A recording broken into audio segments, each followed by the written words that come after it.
سبحانك لا علم لنا إلا ما علمتنا إنك أنت العليم الحكيم رب اشرح لي صدري ويسر لي أمري واحلل عقدة من لساني يفقهوا قولي أما بعد فإن خير الحديث كتاب الله وخير الهدي هدي محمد صلى الله عليه وعلى آله وسلم وشر الأمور محدثاتها وكل محدثة بدعة وكل بدعة ضلالة وكل ضلالة في النار. أعوذ بالله السميع العليم من الشيطان الرجيم. بسم الله الرحمن الرحيم. إنا أنزلنا عليك القرآن وأنزلنا إليك الذكر لتبين للناس ما نزل إليهم ولعلهم يتفكرون.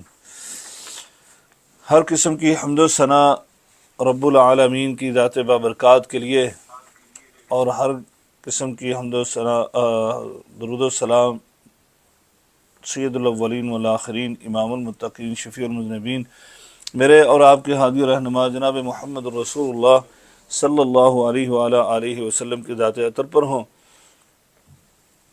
ہم درس حدیث کی آج کلاس میں انشاءاللہ العزیز تیسرے باب کی دوسری حدیث پڑھیں گے. یعنی تیسرا باب تھا نماز کے احکام، مسائل اور فضائل کے حوالے سے، اور گزشتہ کلاس میں ہم نے ایک حدیث پڑھ لی تھی. اس میں بھی جیسے میں نے گزشتہ درس میں بات کی تھی کہ 10 حدیثیں ہیں، اور ان میں سے آج ہم انشاءاللہ العزیز دوسری حدیث جو کہ ہماری کنٹینیو جو ہے وہ 22 نمبر حدیث بنتی ہے، تو وہ انشاءاللہ آج اس سے آغاز کرتے ہیں. جی کون ساتھی تلاوت کرے گا اس کی؟ الحمدللہ رب العالمین والصلاة والسلام علی رسولہ الکریم. بسم اللہ الرحمن الرحیم. جزاک اللہ. عن جابر رضی اللہ عنہ قال قال رسول اللہ صلی اللہ علیہ وسلم من خاف ألا يقوم من آخر الليل فليوتر أوله ومن طمع أن يقوم آخره فليوتر آخر الليل فإن صلاة آخر الليل مشهودة وذلك أفضل. رواه مسلم. نحمده ونصلي على رسوله الكريم. أعوذ بالله من الشيطان الرجيم. بسم الله الرحمن الرحيم. عن جابر رضي الله عنه قال قال رسول الله صلى الله عليه وسلم من خاف أن لا اللہ، ہاں جی یہ ایسے پڑھیں گے اللہ يقوم من آخر الليل فلیوتر أولا ومن تمع أن يقوم آخرا فلیوتر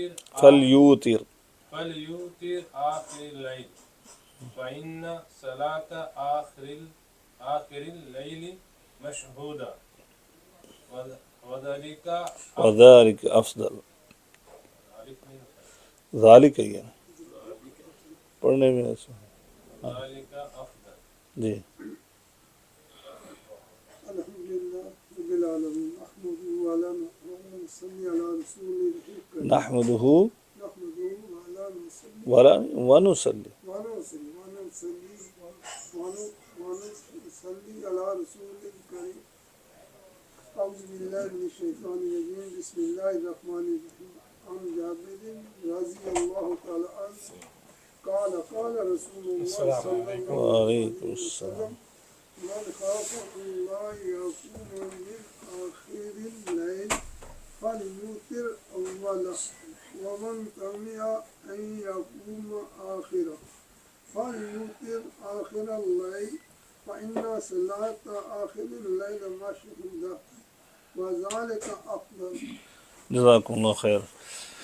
عن جابر رضي الله عنه قال قال رسول الله صلى الله عليه وسلم من خاف ألا يقوم من آخر الليل فليوتر أوله ومن طمع أن يقوم آخره فليوتر آخر الليل فإن صلاة آخر الليل مشهودة وذلك أفضل.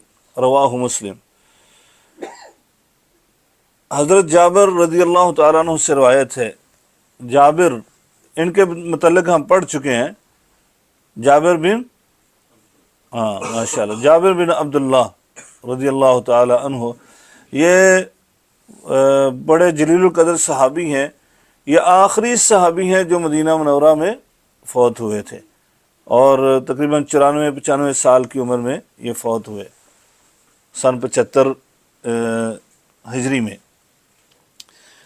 ان سے روایت ہے، آپ کہتے ہیں کہ رسول اللہ صلی اللہ علیہ وسلم نے فرمایا، من خاف، جس کو خوف ہو یا خدشہ ہو، اللہ یقوم، یہ کہ نہیں اٹھ سکتا وہ، من آخر اللیل، آخری رات میں، یعنی رات کے آخری پہر میں، فلیوتر اولہ، اسے چاہیے کہ وہ وطر اولہ، رات کے اول حصے میں پڑھ لے، یعنی پہلے حصے میں وہ وطر ادا کر لے. ومن طمع ان یقوم آخرہ، اور جسے یہ جذبہ و طمع کا مطلب ہوتا ہے طمع ہونا، اردو میں ہم بولتے ہیں طمع ہو، یعنی جس کو یہ شوق ہو، جذبہ ہو، ان یقوم آخرہ، یہ کہ وہ آخر میں اٹھے گا، یعنی رات کے آخری پہر میں اٹھے گا، فلیوتر آخر اللیل، تو اسے چاہیے وہ وطر پڑھے رات کے آخری حصے میں. فإن صلاة آخر اللیل مشہودہ، کیونکہ رات کے آخری پہر میں نماز پڑھنا کیا ہے؟ مشہودہ، وہ حاضر کی گئی ہے، حاضر کی گئی ہے. اس کے متعلق بات کرتے ہیں، آگے وضاحت ہے. وذالک افضل، اور دوسری بات کیا ہے؟ یہ افضل بھی ہے، یعنی رات کے آخری پہر میں نماز ادا کرنا یہ افضل بھی ہے، وطر کو آخری رات میں پڑھنا. مفردات الحدیث، طامعہ، یعنی طمع سے ہے یہ، جس کا معنی ہے امید اور خواہش، یعنی امید ہے، خواہش ہے رات کے آخری حصے میں اٹھنے کی، اور امید بھی ہے، خواہش کے ساتھ ساتھ اسے امید بھی ہے انشاءاللہ میں اٹھ جاؤں گا، میرے اندر یہ الحمدللہ استطاعت ہے، یہ میرے اندر چستی ہے، سستی نہیں ہے. تو وہ اس کو چاہیے کہ وہ کوشش یہی کرے کہ وہ آخری رات میں اٹھے. مشہودتن، شہادت سے، یعنی کسی چیز کی اطلاع ہونا اور حاضر ہونا ہے. اور اس کی دلیل یہ کہ اللہ تبارک و تعالیٰ آخری رات آسمان دنیا پر نزول فرماتا ہے اور اپنی مخلوق کو ندا دیتا ہے اور سوال کرنے والوں کا جواب دیتا ہے. جی، شرح الحدیث، اس حدیث میں نبی کریم صلی اللہ علیہ وسلم نے امت کو ایک بہترین ہدایت فرمائی ہے کہ وہ نماز وتر کی حفاظت، پابندی کریں، یعنی اس کی پابندی سے کریں. نماز وتر وہ آخری نماز ہے جو مسلمان رات میں پڑھتا ہے. اس حدیث میں رات کے آخری حصے یعنی آخری تہائی میں نماز وتر کو تاخیر کرنے کی ترغیب اور حوصلہ افزائی بھی ہے، کیونکہ یہ ہمارے رب سبحانہ و تعالیٰ کا وقت نزول ہے. وہ ہر رات اس وقت آسمان دنیا پر نزول فرماتا ہے، پھر وہ کہتا ہے کوئی دعا کرنے والا، میں اس کی دعا قبول کروں. یعنی اللہ تعالیٰ، یہ تو ہوتا نا، ایک بندے کو چاہت ہے، بندے کو طلب ہے، وہاں سے تو اللہ کہہ رہا ہے، اعلان کر رہا ہے، ہاں جی، ہے کوئی مغفرت چاہنے والا، دعا کرنے والا، میں اس کی دعا قبول کروں. ہے کوئی مغفرت کا طلبگار، میں اس کی مغفرت کر دوں. یعنی خود سے اللہ واضح دے رہا ہے، یہاں تک کہ صبح طلوع ہو جاتی ہے، یعنی فجر طلوع ہو جاتی ہے. امام نووی رحمہ اللہ تعالیٰ فرماتے ہیں آخری پہر نماز پڑھنا افضل ہے، کیونکہ اس پر گواہی دی جاتی ہے، اور یہ ان لوگوں کے لیے ہے جو رات اٹھنے کی توقع اور امید رکھتے ہیں. جو لوگ رات اٹھنے کی توقع نہیں رکھتے ان کے لیے نماز کو پہلے پڑھ لینا بہتر ہے. نبی کریم صلی اللہ علیہ وسلم کی اس مبارک ہدایت پر غور کریں اور اس پر عمل کریں، خاص طور پر نماز وتر پر، جو کہ صرف ایک رکعت ہے، زیادہ نہیں ہے. توجہ دیں، کیونکہ بہت سے مسلمان اس کی فضیلت اور اسے پڑھنے کے وقت سے غافل ہیں. اللہ تعالیٰ کا فرمان ہے وَإِنَّهُمْ كَانُوا قَبْلَ ذَلِكَ مُحْسِنِينَ كَانُوا قَلِيلًا مِّنَ اللَّيْلِ مَا يَهْجَعُونَ وَبِالْأَسْحَارِ هُمْ يَسْتَغْفِرُونَ. یعنی بلا شبہ وہ لوگ جو ہیں احسان کرنے والے وہ بہت تھوڑے ہیں. كَانُوا قَلِيلًا مِّنَ اللَّيْلِ مَا يَهْجَعُونَ، یعنی بہت تھوڑے ہیں جو رات کو وہ اپنے بستروں پر ان کے پہلو نہیں ٹکتے ہیں، وہ اٹھ جاتے ہیں. بہت تھوڑے ہیں جو تہجد ادا کرتے ہیں. وبالاسحار ہم، اور سحری ٹائم کیا کرتے ہیں؟ استغفار کرتے ہیں، اللہ سے مغفرت کی دعا کرتے ہیں. اس حدیث کے اندر چلے فائدے بھی پڑھتے ہیں، پھر میں بتاتا ہوں.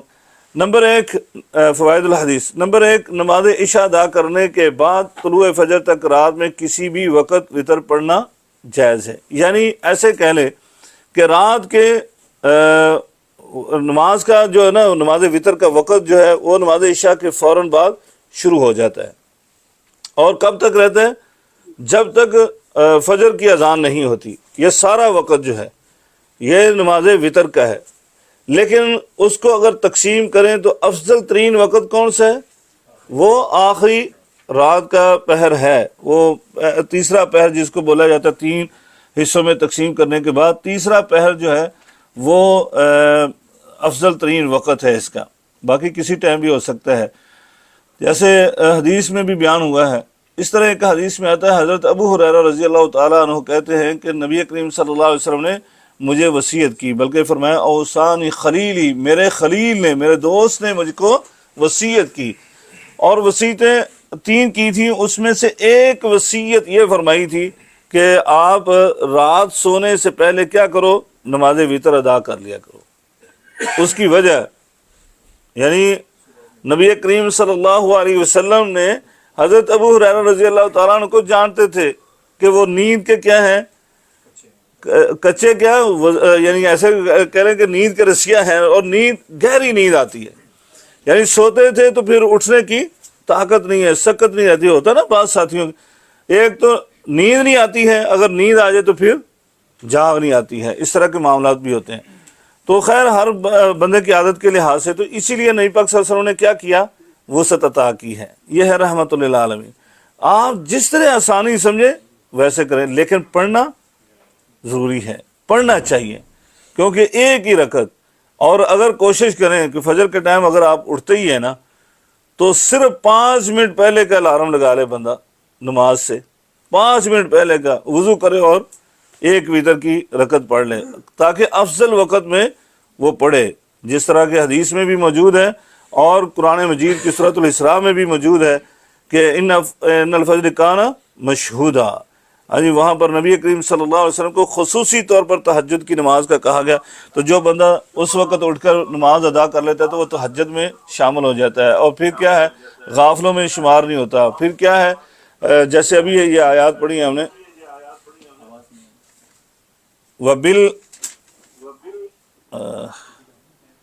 کسی کا ادھر سے کھلا ہوگا نا، اچھا ادھر سے، ہاں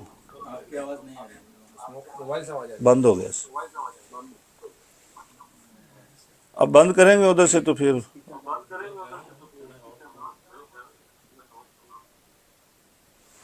ادھر سے میں نے اسپیکر آن کیا ہوا ہے، ادھر سے کہیں نے کسی نے بند کیا تھا، ہوسٹ ہو گئے،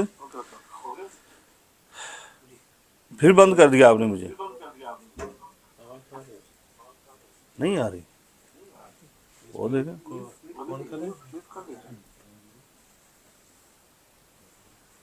ادھر، مجھے نہیں بند کریں،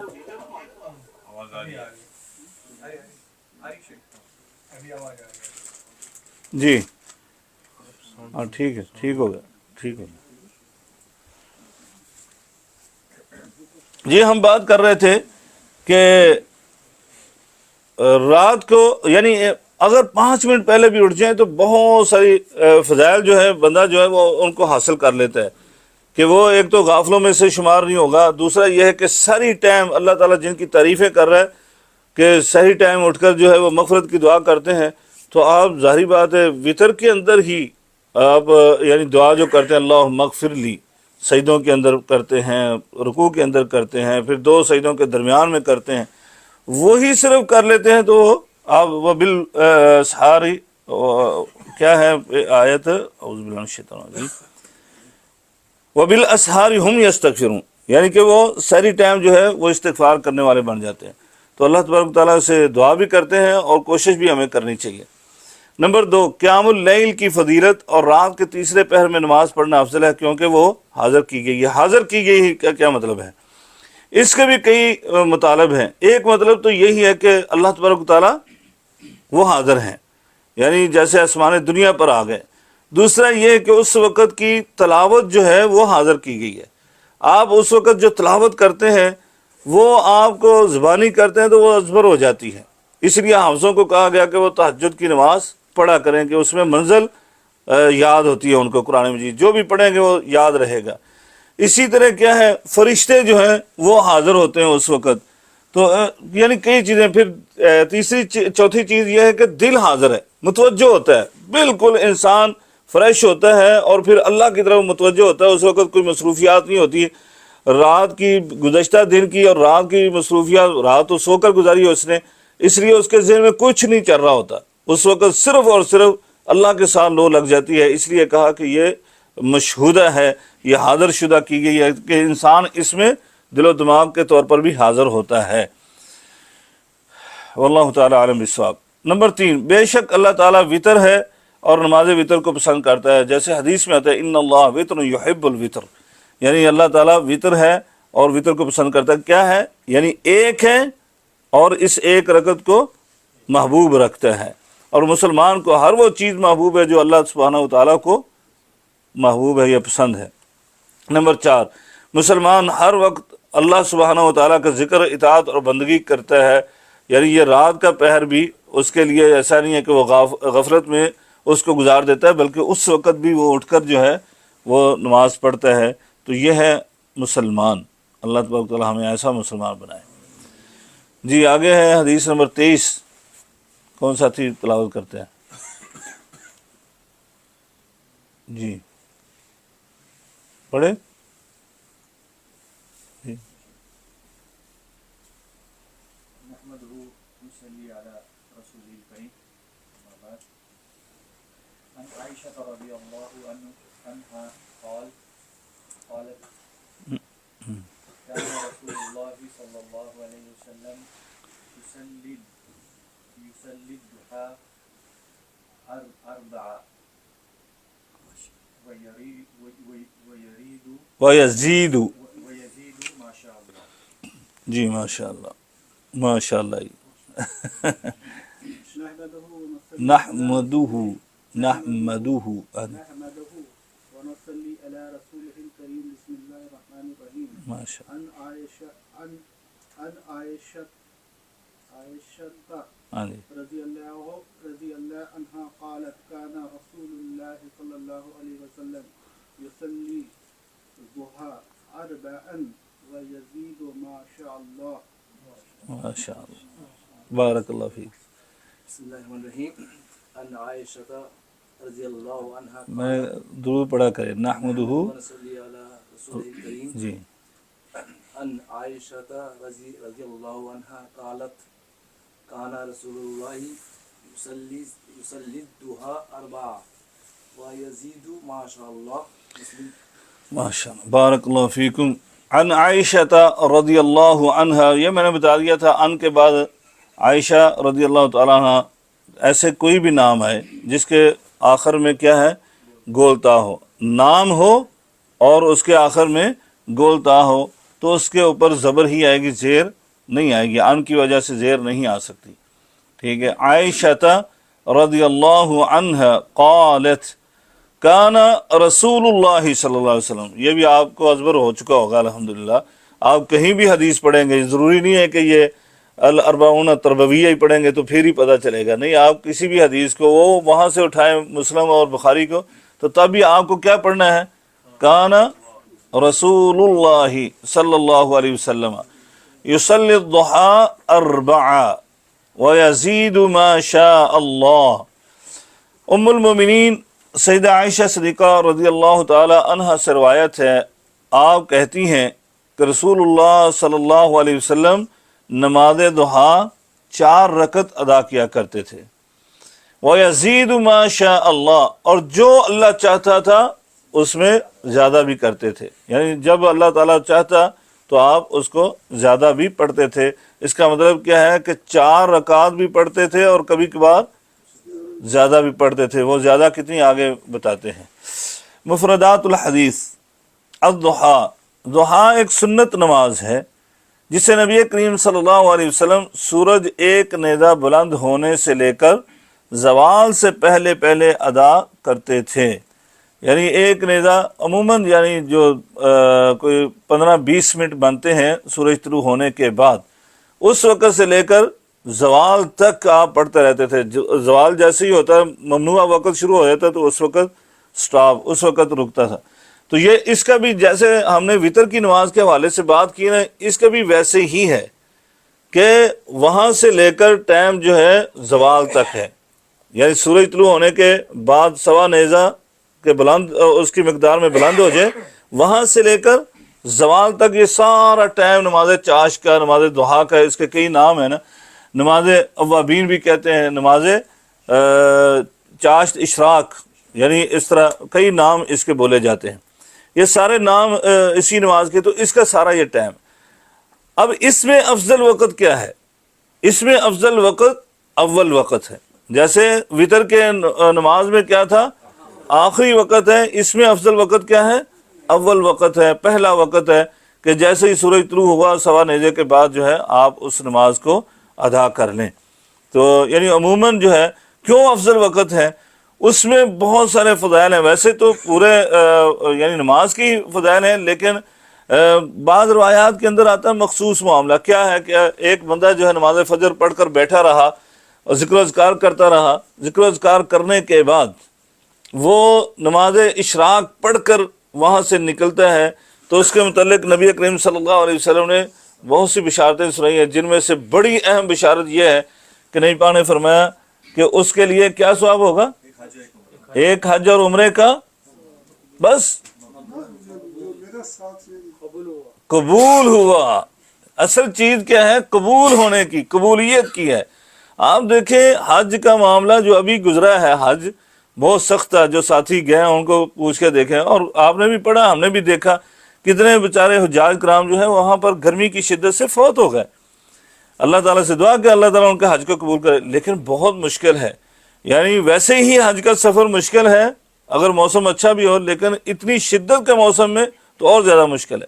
لیکن اس کے باوجود وہاں پر کوئی یہ بندہ نہیں کہہ سکتا میں حج کر کے آیا ہوں میرا حج قبول ہو گیا ہے، کیونکہ اس کی شرائط کچھ ایسی ہیں. اللہ تعالیٰ نے قرآن مجید میں کہا فلا رفث ولا فسوق ولا جدال فی الحج. یہ تین شرطیں تو اللہ نے لگا دی ہیں کہ آپ نے حج کے دوران جو ہے پورے حج کے سفر کے دوران نہ اپنے رفث کا کام کرنا، فسوق کا کام نہیں کرنا، اور جدال کا کام نہیں کرنا. یعنی رفث فسوق سے تو انسان بچ سکتا ہے، اور جدال کا معاملہ جو ہے نا ہم نے دیکھا بہت مشکل ہے. جدال کا مطلب لڑائی جھگڑا، کسی سے ناراضگی کا اظہار. وہاں پر سفر کی ایک تو تکالیف کی وجہ سے انسان جو ہے وہ چڑچڑا ہوا ہوتا ہے. ہاں جی، اس کو الجھنیں ہوتی ہیں، تھوڑی سی کوئی چیز ہوتی نہیں ہے تو وہ انسان جو ہے وہ الجھ پڑتا ہے کسی نہ کسی سے.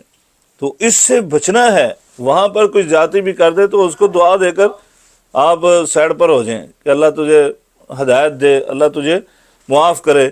تو اس طرح کے معاملہ کرنا ہے. تب جا کر پھر کچھ چیزیں ایسی ہیں جو ہمارے دوسرے معاملات کے حوالے سے جو سابقہ ماضی ہے اس کے اوپر ہے. کیا ہے؟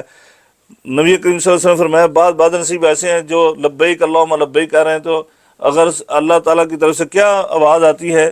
فرشتہ ندا دیتا لا لبیک ولا سعدیک، نہ تیرے لیے سعادت ہے نہ تیری حاضری قبول ہے. اتنے پیسے لگا کر گیا ہے، اپنے بیوی بچوں کو چھوڑ کر گیا ہے، اپنے وطن سے خیر آباد اس نے کہا ہوا ہے، ہاں جی، اپنے کاروبار کو اس نے چھوڑ دیا اتنے دنوں کے لیے. پھر یہ مشقتیں، تکالیف، پھر آگے سے یہ بات کہا کہ اس کا مال حرام کا ہے، یہ رشوت سے لیا ہوا، یہ حق غصب کیا ہوا ہے، یہ دھوکہ اور فراڈ کا مال ہے. یعنی جو بھی حرام طریقے سے اس نے باطل طریقوں سے مال کمایا اس کے ساتھ یہ آیا ہوا ہے. اس کا لباس اس کا ہے. بلکہ نہیں پڑھے ہیں کہ دعا کے متعلق کہا نا کہ ایک آدمی جو ہے وہ سفر کر کے آتا ہے شاسا اخبار یمد یدی الی السماء، اور یہ قبولیت کے سارے اسباب تھے. سفر بھی قبولیت کا سبب ہے کہ نہیں پڑھے فرمایا دعوت المسافر لا ترد، یعنی مسافر کی دعا جو ہے وہ رد نہیں کی جاتی. اسی طرح حج کا موقع ہے، میدان عرفات ہے. اللہ تعالیٰ حاجیوں کے ساتھ فرشتوں کے سامنے فخر کر رہا ہوتا ہے کہ یہ دیکھو میرے بندے حاجی یہاں پر آئے بیٹھے ہیں. کس لیے آئے بیٹھے؟ دیکھو یہ میری عبادت کے لیے آئے بیٹھے. تو اتنا وہ بابرکت بندہ جو ہے وہ دعا کرتا ہے تو نبی پاک نے فرمایا فَأَنَّىٰ يُسْتَجَابُ لَهُ، اس کی دعا کہاں سے قبول ہوگی؟ کیوں کہ اس کا مطعم حرام وملبس حرام ومشرب حرام غذی بالحرام، بلکہ فرمایا اس کا جسم پوست یعنی یہ جسم کا گوشت پوست جو ہے وہ سارے کا سارا حرام سے نشو نما پایا ہوا ہے، تو کہاں سے اس کا حج قبول ہوگا؟ تو بہرحال لیکن یہاں پر کیا ہے، نہ پیسے لگتے ہیں، نہ مشقت ہے، نہ تکلیف ہے، تھوڑی سی قربانی کیا ہے، وہ وقت کی قربانی ہے۔ اس موسم میں تو کوئی ضرورت نہیں ہے بندے کو، بلکہ اس موسم میں تو گرم لباس پہن کر بیٹھا ہوتا ہے۔ گرمی کا موسم ہے تو یہاں عرب میں تو یہ بھی سہولت ہے، اے سی چل رہا ہے مسجد کے اندر، ٹھنڈی مسجد، جب تک وہ اندر بیٹھا ہے احساس نہیں ہوتا گرمی کا، اس کو پرسکون جگہ بیٹھنا ہے چند منٹ، اور اس کے بعد کم از کم 2 رکعت نہیں تو 4 رکعت وہ پڑھ کر باہر نکلتا ہے، نہ پیسے لگے ہیں، نہ مشقت ہے، نہ تکلیف ہے۔ لیکن نبی پاک نے بشارت کیا سنائی ہے؟ بشارت یہ سنائی کہ اس کا حج اور مکمل حج اور عمرے کا ثواب ملتا ہے، اور کیا ہے، تام مقبولہ، یعنی کہ وہ مقبول ہوا۔ اللہ تبارک و تعالی ہم سب کو اس کی توفیق عطا فرمائے۔ نماز دہا کو نماز اوابین بھی کہتے ہیں، جیسے ہم نے ابھی بتا دیا نماز کے کئی نام ہیں، اوابین ہی صرف نہیں ہے بلکہ اس کو نماز چاشت بھی بولا جاتا ہے۔ اصل میں وہ فرق کیا ہے یہ بھی میں فرق بتا دوں۔ اور الحمدللہ بعض اسلاف بزرگ ہم نے اپنے گھر میں دیکھا جی کہ بعض بزرگوں کی عادت ہوتی ہے 2 نفل جو ہے اول وقت میں پڑھ لیے، 2 نفل جو ہے وہ تھوڑی دیر بعد میں پڑھ لیے، 2 نفل جو ہیں وہ پھر بعد میں پڑھ لیے۔ اس طرح بھی کرتے تھے کہ وہ حدیث کے اندر جتنے اوقات موجود ہیں وہ سارے وہ بھی پورے ہو گئے، اور ان میں 2 رکعت بھی پوری ہو گئی، تو بڑا اچھا طریقہ تھا۔ اس وقت نہیں سمجھ آتی تھی، ہم تو یہی سمجھتے کہ یہ کیا نوافل پڑھی جاتے ہیں، بار بار پڑھتے ہیں، بار بار سمجھتے تھے وضو کے لیے نہیں، لیکن ابھی سمجھ آئی۔ اصل میں یہ جو نام ہے نا، یہ سارے نام جو ہیں وہ وقت کے لحاظ سے ہیں۔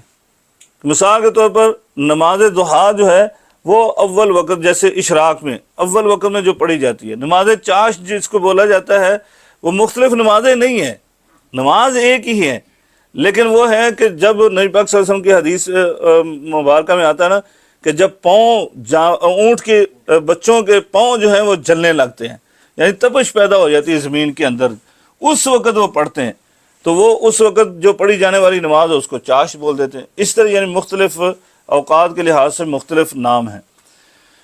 اوابین بھی کہتے ہیں، اواب یعنی کہ وہ پورے اوقات میں پڑھا جائے۔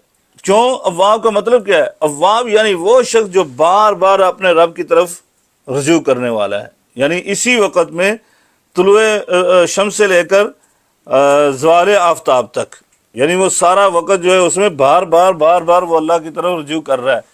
نماز دہا پڑھنے کا اجر بہت زیادہ ہے۔ اگر کوئی شخص یہ نماز باقاعدگی سے پڑھے تو وہ شخص نبی کریم صلی اللہ علیہ وسلم کے ساتھ جنت میں رفاقت اور صحبت پائے گا۔ کتنی بڑی فضیلت ہے، ہاں جی، یہ الگ سے ایک فضیلت آپ کے سامنے ہے۔ کیوں؟ اس کی دلیل کیا ہے؟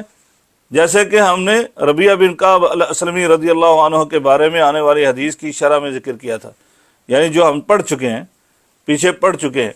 نبی کریم صلی اللہ علیہ وسلم نے ان سے فرمایا تھا اپنی اس خواہش کی تکمیل کے لیے کثرت سے سجدہ کیا کرو۔ کیا خواہش کی تھی انہوں نے؟ جنت میں آپ کی رفاقت، آپ کا ساتھ، آپ کا پڑوس مانگتا ہوں۔ جب وہ نبی پاک نے کہا تھا مانگو کیا مانگتے ہو، پہلی حدیث ہم نے اس باب میں وہی پڑھی ہے۔ تو نبی پاک نے کیا فرمایا تھا؟ اپنی اس خواہش کی تکمیل کے لیے کیا کرو؟ کثرت سے سجدے کیا کرو۔ ہم نے اس وقت بتایا تھا سجدوں سے مراد کیا ہے؟ یہ نوافل وغیرہ ادا کرنے ہیں۔ اس نماز کا وقت طلوع ہونے کے بعد، یعنی طلوع شمس کے بعد، جب کہ وہ 1 نیزے کے برابر بلند ہو جائے، اور ظہر کی نماز کے وقت ہونے سے پہلے تک ہے، یعنی زوال تک۔ اس نماز سے غفلت دور ہوتی ہے، یعنی انسان کی غفلت دور ہوتی ہے، غافل نہیں رہتا، اللہ تعالیٰ کا ذکر ہوتا ہے، اور دیگر عبادات مثلا قرآن مجید کی تلاوت ہوتی ہے، اور ظہر کی نماز کو وقت پر پڑھنے کی طرف حوصلہ افزائی بھی وہ بھی ہوتی ہے، انسان متوجہ رہتا ہے، اور آسانی بھی ہوتی ہے۔ اگر وہ چاش کے لحاظ سے پڑھتا ہے تو پھر کیا ہوتا ہے؟ وہ اس کو باوضو بھی ہوتا ہے، اذان ہوئی تو جیسے ہی وہ چلا جاتا ہے مسجد میں نماز پڑھنے کے لیے۔ اور بھی میں عموماً یہ بات کرتا ہوں کہ جو بندہ نوافل پڑھتا ہے نا، نوافل پڑھتا ہے، اس سے یہ تصور نہیں کیا جا سکتا کہ وہ فرض چھوڑتا ہوگا، کہ چھوڑتا ہوگا، نہیں، ظاہری بات ہے، جو نفل پڑھتا ہے وہ فرض کیسے چھوڑ سکتا ہے؟ تو جو بندہ اس طرح صدقہ و خیرات کرتا ہے، اس سے کوئی یہ باور کیا جا سکتا ہے کہ وہ زکوٰۃ نہیں دیتا ہوگا؟ نہیں وہ زکوٰۃ بھی دیتا ہوگا، کیونکہ یہ تو نفلی صدقات ادا کرتا ہے، تو وہ فرضی جو چیز ہے، معاملہ ہے، وہ کیسے اس سے پیچھے رہ سکتا ہے؟ لہذا یعنی کہ یہ جو ہے نا نوافل، یہ بہت انسان کے لیے معاون ثابت ہوتے ہیں فرضی نمازوں کے لیے۔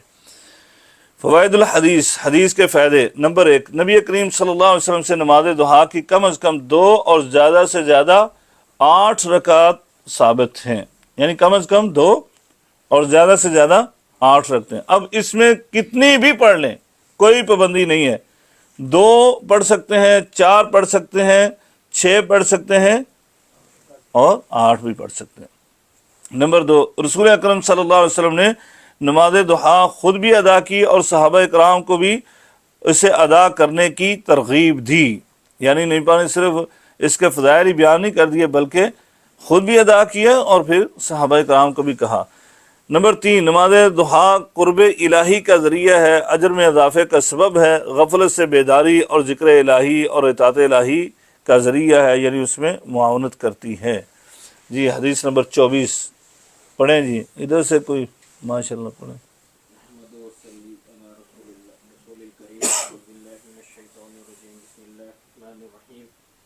عن عبد الله بن عمر عن رسول الله صلى الله عليه وسلم قال صلاة الجماعة جماعتی تفضل صلاة الفدي فضی ب27 رجت درجہ 20 رجت درجہ و20 درجہ۔ ہاں جی آگے، ادھر پرنٹ میں ایسے آ رہا ہے۔ نحمده ونصلي على رسوله الكريم بسم الله الرحمن الرحيم عن عبد الله ابن عمر رضی اللہ ابن ان عبد اللہ ابن کیوں پڑھیں گے جی؟ چلیں آج اس قانون کو بھی یاد کریں، یہ ذہن میں بٹھانا ہے ہم نے۔ لیکن آپ میں سے کون ہے ماشاءاللہ جو بتائے خود سے؟ عبد اللہ ابن عن عبد اللہ ابن،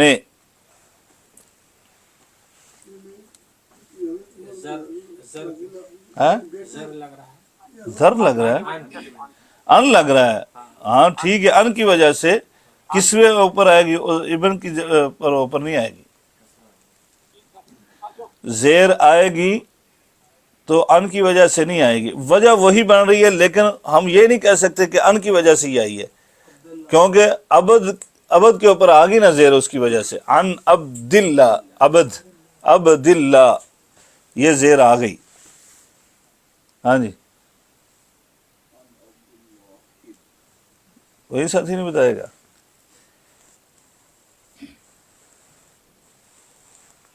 یہ نوجوان سو رہا ہے، کیا نام ہے؟ یحییٰ، یحییٰ بیٹا ہے، ہم سبھی کسی نہ کسی کے بیٹے ہیں۔ بیٹا ہونا کیا ہوتا ہے؟ مضاف الیہ کی وجہ سے اللہ کا ہے معاملہ کہ عبد اللہ ہی، ہاں جی یہ لفظ اللہ پر جو ہے، اس میں اللہ پر جو زیر ہے، یہ مضاف الیہ کی وجہ سے ماشاءاللہ آپ نے قاضی بھائی صحیح بتایا، لیکن وہ صرف اس میں اللہ ہے۔ عبد ہے ان کی وجہ سے، اور اس میں اللہ جو ہے اس کے نیچے زیر ہی کے نیچے، تو وہ ہے عبد کا مضاف الیہ، یعنی مضاف الیہ کی وجہ سے۔ اور اگلا جو ہے بن، یہ میں نے پوچھا بن کا مطلب بیٹا ہوتا ہے، تو بیٹا ہونا کیا ہوتا ہے؟ صفت ہوتا ہے نا، کسی کا بیٹا ہونا صفت ہے نا، ہاں جی باپ ہونا بھی صفت ہے اور بیٹا ہونا بھی صفت ہے۔ عبد یہ ہے موصوف، عبداللہ ہی مضاف الیہ مل کر کیا بنیں گے؟ موصوف۔ ہاں جی آگے اس موصوف کی صفت کیا ہے؟ وہ بیٹے ہیں، ٹھیک ہے۔ تو عربی کے اندر موصوف اور صفت جو ہوتا ہے نا، موصوف کا جو بھی حرکت ہوگی وہ صفت کی بھی وہی حرکت ہوگی، ٹھیک ہے۔ اور جو عبد کے نام کے اوپر حرکت ہوگی، زبر ہے تو آگے بن پر بھی زبر ہوگی، اگر اس پر زیر ہے تو آگے بن پر بھی زیر ہوگی، اگر ابد پر جو ہے پیش ہے تو آگے بن پر بھی پیش ہوگی. یہ ذہن میں رکھیں. موصوف اور صفت ان دونوں کا اعراب یعنی حرکت جو ہے وہ ایک ہی ہوگی. تو یہ صفت ہے کہ عبداللہ جو ہے وہ موصوف ہیں، عبداللہ جن کی بات کر رہے ہیں وہ موصوف ہیں، اور ان کی صفت اور خوبی کیا ہے؟ وہ حضرت عمر فاروق کے بیٹے ہیں، اس لیے وہ زیر ہے. ٹھیک ہو گیا جی. ان رسول اللہ صلی اللہ علیہ وسلم قال، پڑھ رہے تھے کوئی؟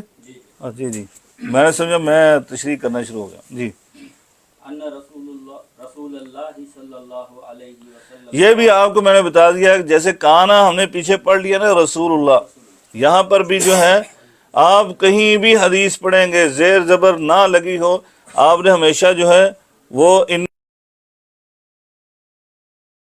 اللہ زبر ہی پڑھیں گے آپ. جی ان رسول اللہ صلی اللہ علیہ وسلم قال صلاۃ الجماعت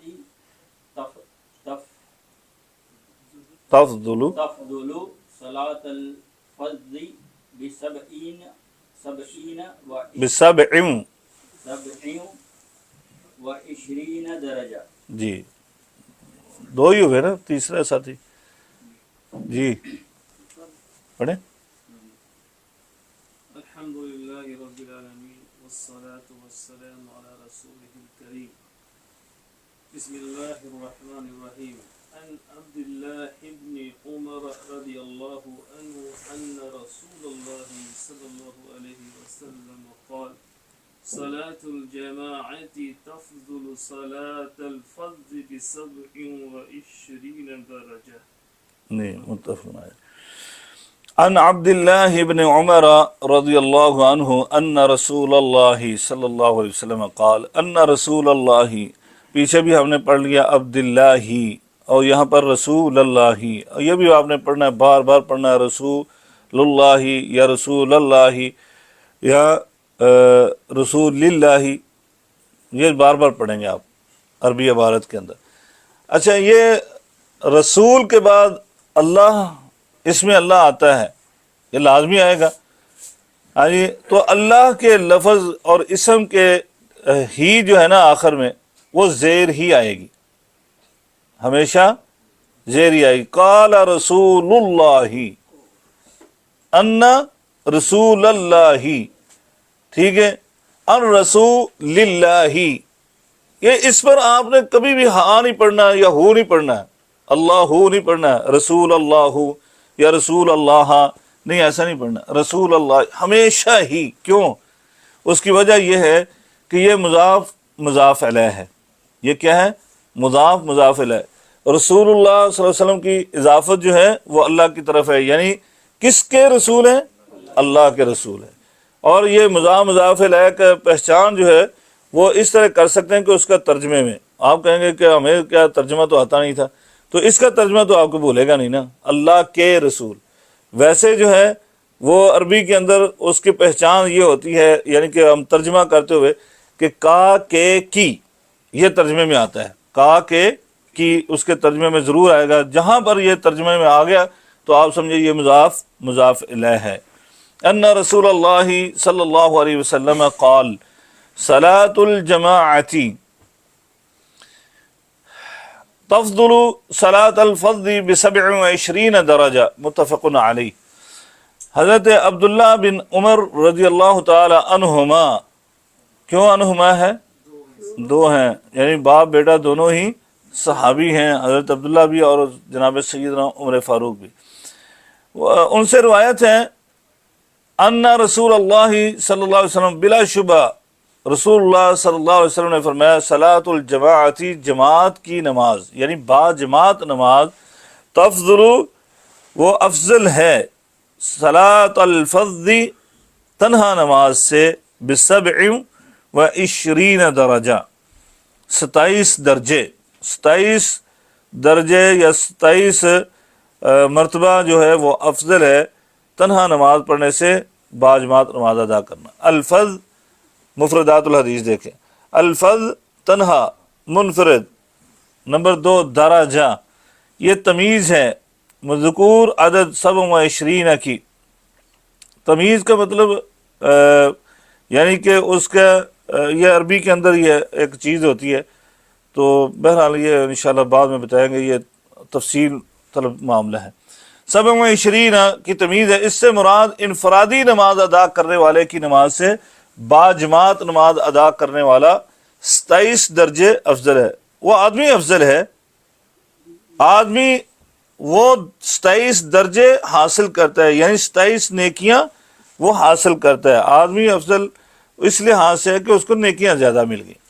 اس حدیث کے اندر شرح الحدیث، اس حدیث کے اندر نماز باجماعت کی فضیلت بیان کی گئی ہے اور مسجد میں جا کر نماز باجماعت ادا کرنے کی ترغیب بھی ہے، اور اس حدیث میں یہ دلیل بھی ہے کہ گھر میں پڑھی جانے والی نماز بھی درست ہے۔ کیسے؟ یعنی ایک ہی حدیث ہم نے پڑھی ہے تو اس سے دو چیزیں نکلی ہیں، ایک کیا ہے، مسجد کی نماز جو ہے وہ افضل ہے، دوسری کیا ہے، گھر میں پڑھی جانے والی نماز وہ بھی درست ہے، یعنی قبول ہے، لیکن اس کا اجر و ثواب مسجد میں پڑھی جانے والی نماز کے مقابلے میں کم ہے۔ نماز باجماعت، آپ کو کوئی فتویٰ لینے کی ضرورت نہیں پڑے گی اس کے بعد کہ گھر کی نماز ہوتی یا نہیں ہوتی ہے۔ اگر کوئی فتویٰ دے دے کہ گھر کی نماز نہیں ہوتی تو پھر آپ کیا کہہ سکتے ہیں؟ یعنی آپ غلط کہہ رہے ہیں، حدیث میں ہے تو یہ اس کا مطلب کیا ہے؟ نماز باجماعت پڑھنے اور مسجد میں جانے میں بہت زیادہ خیر ہے۔ فرشتے صف اول میں نماز پڑھنے والوں اور نماز کا انتظار کرنے والوں پر درود بھیجتے ہیں۔ جو شخص مسجد جاتا ہے اللہ تعالیٰ اس کے لیے جنت میں مکانات تعمیر کرتا ہے، اور مسجد جاتے ہوئے اٹھائے گئے قدموں پر گناہ نماز کے ساتھ نماز پڑھنے کا ثواب گھر میں اکیلے نماز پڑھنے کے مقابلے میں 27 درجے زیادہ ہے۔ یہ نماز باجماعت پڑھنے کی فضیلت کے چند نمونے ہیں، تو کیا ہم اس کے بعد بھی جماعت کی نماز کو ہلکی بات سمجھیں گے اور اسے ترک کریں گے؟ مسجد کو چھوڑ کر گھر میں نماز پڑھنے سے بڑا نقصان اور کیا ہو سکتا ہے؟ یعنی نماز باجماعت کا وہ چھوڑ کر اگر تنہا نماز پڑھتے ہیں تو اس سے بڑا نقصان کیا ہو سکتا ہے کہ ایک دفعہ 27 نمازوں آپ کی 26 نمازوں کا فرق پڑ گیا، ایک وقت کی نماز، ایک نماز کا۔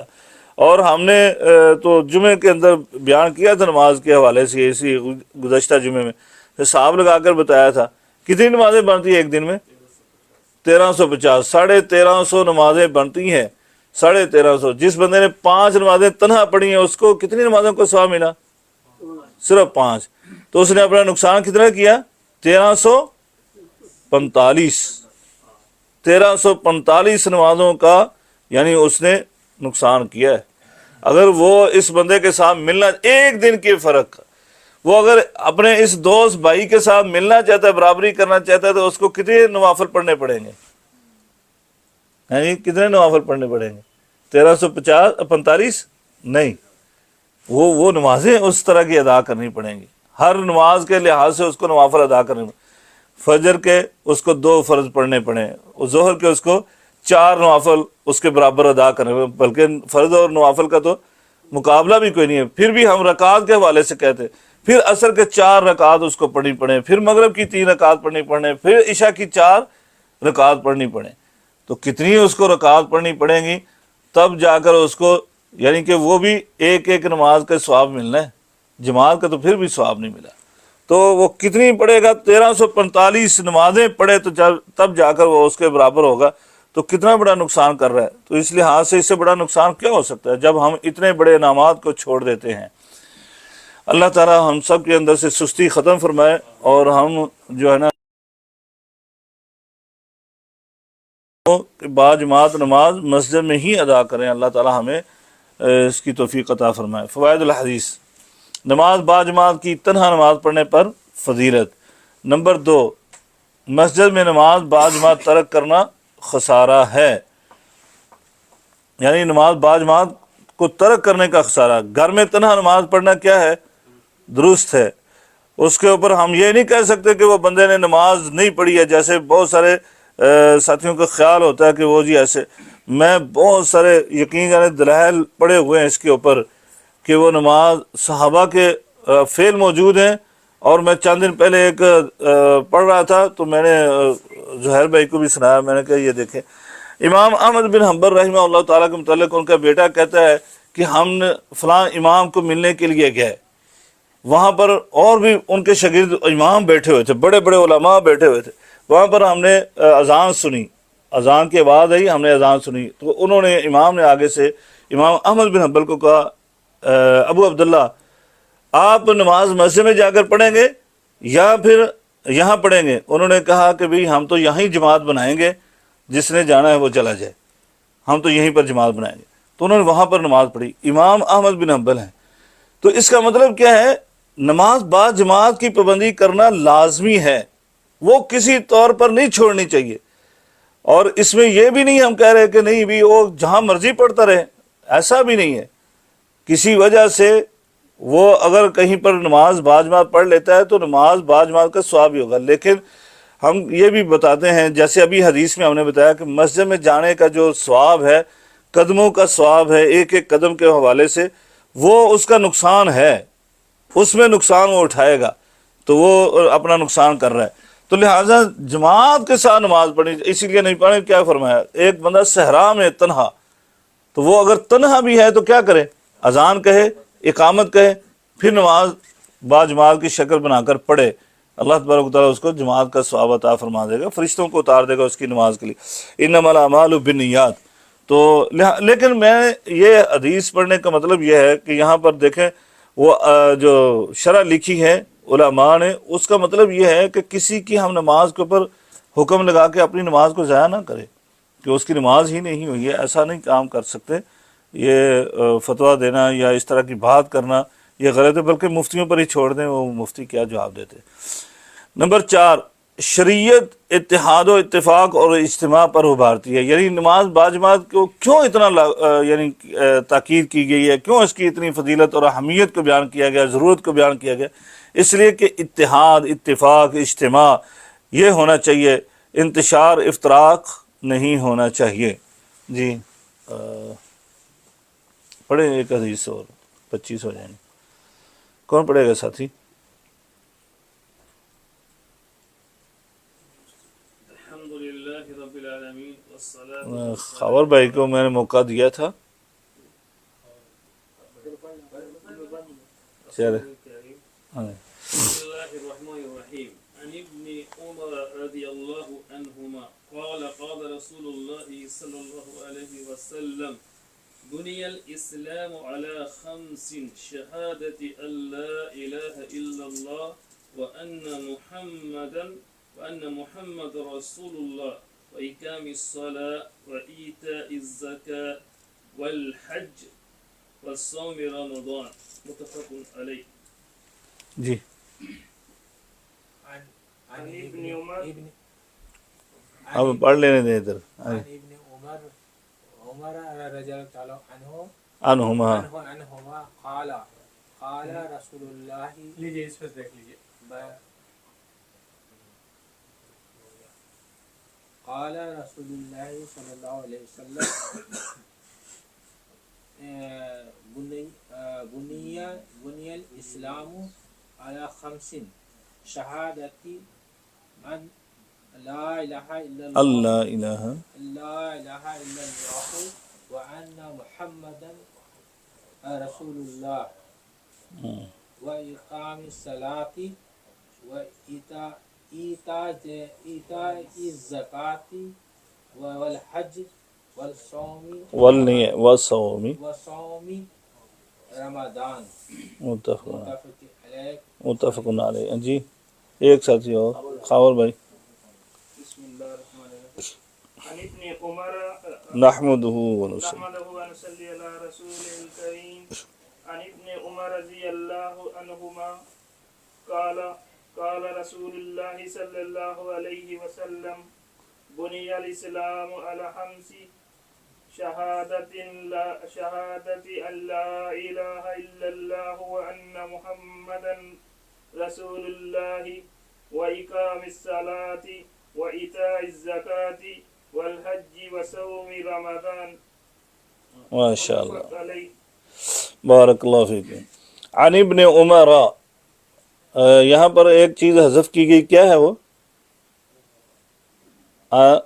ان، اس کے بعد عبداللہ، ٹھیک ہے، عن ابن عمر، یہ کہیں بہت ساری جگہوں پر ایسے آپ پڑھیں گے کتابوں کے اندر نا، جہاں کہیں یہ ہوگا تو اس سے مراد کیا ہے؟ عن عبداللہ ابن عمر، ٹھیک ہے، معروف یہی ہے۔ ابن عمر کہیں گے تو حالانکہ حضرت عمر فاروق کے اور بھی بیٹے تھے، صحیح ہے نا، لیکن حدیث کے اندر ابن عمر پڑھیں گے تو اس سے مراد کیا ہوگا؟ عبداللہ بن عمر رضی اللہ تعالیٰ عنہما، تو حضرت عمر کے بیٹے عبداللہ، یعنی گزشتہ حدیث بھی ہم نے ان کی پڑھی ہے۔ تو اس لیے یہ اکثر ہوتا کیا ہے کہ اگر پہلی حدیث اس کے اندر ذکر ہو گیا ہے اس راوی کا، تو اگلی حدیث کے اندر اکثر عموماً ایسے ہوتا ہے کہ ان کا نام جو ہے وہ حذف کر دیا جاتا ہے۔ یہ واللہ تعالیٰ عالم، ظاہری طور پر یہی لگتا ہے کہ تخفیف کے لیے، یعنی کہ وہ پورا نام کو ختم کر دیا مختصر کرنے کے لیے۔ عن ابن عمر رضی اللہ عنہما قال قال رسول اللہ صلی اللہ علیہ وسلم بنی الاسلام علی خمس شہادت اللہ الہ الا اللہ وان محمد رسول اللہ واقام الصلاۃ وایتاء الزکاۃ والحج وصوم رمضان، متفق علیہ۔ حضرت عبداللہ بن عمر رضی اللہ تعالیٰ عنہما سے روایت ہے، آپ کہتے ہیں رسول اللہ صلی اللہ علیہ وسلم نے فرمایا بنی الاسلام علی خمس، اسلام کی بنیاد 5 چیزوں پر ہے۔ بنیہ کا مطلب بنیاد رکھی گئی ہے، علی خمس 5 چیزوں پر اسلام کی۔ شہادتی، سب سے پہلی جو ہے وہ کیا ہے؟ شہادتی کیوں ہے؟ شہادتو کیوں نہیں ہے؟ وہ اس لیے کہ علا کی وجہ سے، علا خمسن، یعنی خمس یہ مجرور ہے علا کی وجہ سے، یعنی اس پر کسرہ ہے علا کی وجہ سے، تو شہادہ اس کا بدل ہے۔ شہادہ کیا ہے؟ اس کا بدل ہے۔ آگے جتنی چیزیں بیان کی ہیں 5 کی 5، وہ اس کے خمس کی وضاحت ہے اور اس کا بدل بن رہی ہیں۔ اس لیے جو مبدل، اور جیسے ہم نے کہا موصوف صفت کا، ویسے ہی مبدل منہ اور بدل کا جو ہے نا وہ بھی اعراب ایک ہی ہوتا ہے، ٹھیک ہے۔ جیسے یہاں پر شہادتی، یہ علا کی وجہ سے سارے آگے ہو جائیں گے، خمس کے اوپر زیر علا کی وجہ سے آئی اور اس کا پھر آگے بدل۔ شہادتی اللہ الہ الا اللہ، یہ گواہی دینا کہ اللہ کے سوا کوئی معبود برحق نہیں ہے، وَأَنَّ محمد الرسول اللہ، اور بلا شبہ محمد صلی اللہ علیہ وسلم اللہ کے رسول ہیں۔ انا کی وجہ سے محمد کے اوپر زبر ہے اور رسول کے اوپر پیش بھی اسی کی وجہ سے۔ کیوں؟ یہ اپنے فوراً بعد آنے والے اسم کو زبر دیتا ہے اور اس کے بعد والے کو کیا کرتا ہے؟ پیش دیتا ہے، جس کو ہم کہتے ہیں انا کا اسم اور خبر۔ انا کا اسم اور خبر، جو انا کے فوراً بعد آئے اس کو اسم بولتے ہیں، اور جو اس کے بعد ہے اس کو انا کی خبر بولتے ہیں۔ اور انا اور انا کی اسم جو ہے ہمیشہ وہ کیا ہے؟ وہ فتح اس کے اوپر ہوگا، زبر ہوگی، اور اس کی خبر جو ہمیشہ مرفوع ہوگی، یعنی اس پر پیش ہوگی۔ تو یہ کیا ہے؟ وَأَنَّ مُحَمَّدًا، یہ محمد صلی اللہ علیہ وسلم کیا ہے؟ اسم ہے۔ رسول اللہ یہ خبر ہے کہ بلا شبہ محمد صلی اللہ علیہ وسلم کیا ہے؟ اللہ کے رسول ہیں، یہ خبر ہے۔ وَإِقَامِ الصَّلَاةِ، اور نماز قائم کرنا، وَإِيتَاءِ الزَّكَاةِ، اور زکوٰۃ ادا کرنا، وَالْحَجِّ، اور حج کرنا، وَصَوْمِ رمضان، اور رمضان کے روزے رکھنا۔ ایک روایت میں یہ آگے پیچھے الفاظ ہیں، آخری جو ہیں صوم رمضان اور والحج، یعنی وہاں پر صوم پہلے ہیں، صوم رمضان، اور پھر کہا والحج، بلکہ وہاں پر لفظ ہے بیت اللہ کے بھی آگے، والحج بیت اللہ۔ مفردات الحدیث، اقام الصلاۃ، نماز کو شریعت کے مطابق تمام شروط، ارکان، واجبات اور سنن کے ساتھ ادا کرنا، اس کو کیا کہتے ہیں؟ قائم کرنا۔ وہ جو صوفیوں کے نزدیک، آج کل کے گمراہ صوفیوں کے نزدیک ہے نا نماز کا قائم کرنا، وہ یہ کہتے ہیں کہ نماز قائم کر لی، وہ مثالیں بھی دیتے ہیں کہ نماز، یہ آپ نے بلڈنگ قائم کر لی تو پھر بار بار آپ بلڈنگ کو بناتے رہتے ہیں، ایسا نہیں ہے۔ وہ اس طرح کی مثالیں دیتے ہیں کہ آپ نماز قائم ہو گئی تو پھر اب پڑھنے کی ضرورت نہیں ہے، نعوذ باللہ استغفر اللہ۔ تو وہ اس طرح کی بات کرتے ہیں۔ اقامت کا مطلب کیا ہے؟ اقامت کا یہ مطلب ہے کہ آپ مسلسل اس کو پڑھیں، اور پھر پڑھیں کیسے؟ تمام شرائط کے ساتھ، ارکان و واجبات کے ساتھ، سنن کے ساتھ، اس کو اقامت بولتے ہیں۔